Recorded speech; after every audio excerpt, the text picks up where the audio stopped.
All right, grandfather. Now, in these times, you will find a great deal of fluctuation. You might say flexibility, but sometimes it will seem that things are just completely not working, and the next minute they're working fine, even better than ever. And that will apply to everything. I don't want you to get too concerned about this. This has to do with the times of transformation which you are moving through. And I mean everyone on the planet is moving through it. Sometimes it'll be distressing, meaning whole groups of animals will suddenly die. And as distressing as that is, it means that they understand that they are done with their work here on earth and are going home to be on their home planets. This will not as a rule happen to human beings, but occasionally, and by occasionally I mean 1 to 2% of the time, whole groups of human beings will unconsciously get together and even though it is a tragic event, will suddenly die off. This almost always only occurs when there is a disease involved. It does not happen because of some kind of accident or disaster other than disease. With disease, one has a chance as a soul to sort of negotiate back and forth with one's teachers and angels and guides. Do I want to go now, or maybe I'll get better with this disease and go another time? And sometimes souls do not make snap decisions like that. Sometimes it takes them a while. So I want you to understand that.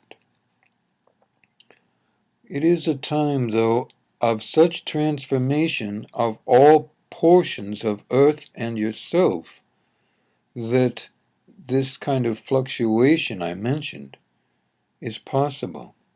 So, don't get too upset if something that you've always known how to do or that has always worked well in the past just doesn't seem to be working. Something to do, especially if it's not pressing, is to try to do it tomorrow. It doesn't mean that I'm giving you a wholesale stamp of approval to let everything go for a day, even though that's entirely up to you. It does mean, however, that sometimes you just have to wait a little while. Sometimes just waiting an hour and a half will work. In some cases, a little less time. Usually it will take at least an hour and a half to just adjust. And what can you do during that hour and a half? Just pick the thing that's not working for you and ask for the most benevolent energies that are available for you to come up and be all around and about you, as I've said many times before. And then say in the form of a living prayer, for example, the following words.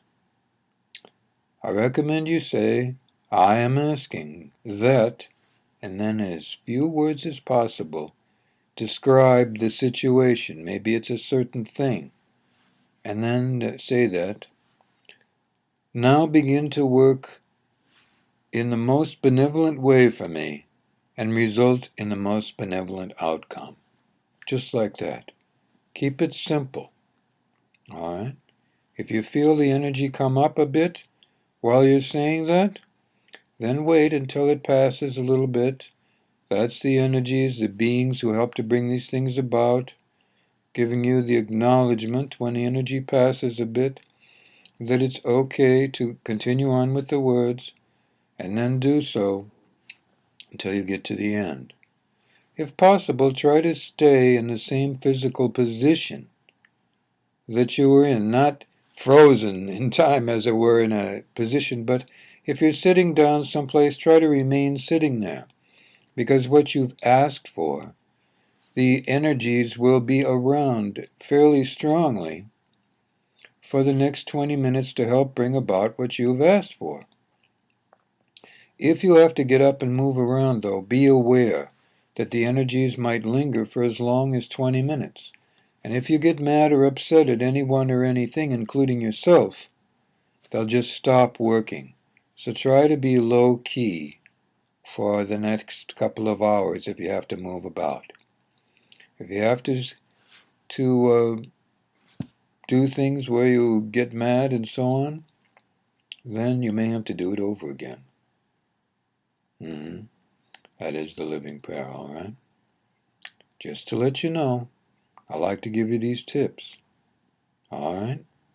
So, that's all for today. Good life.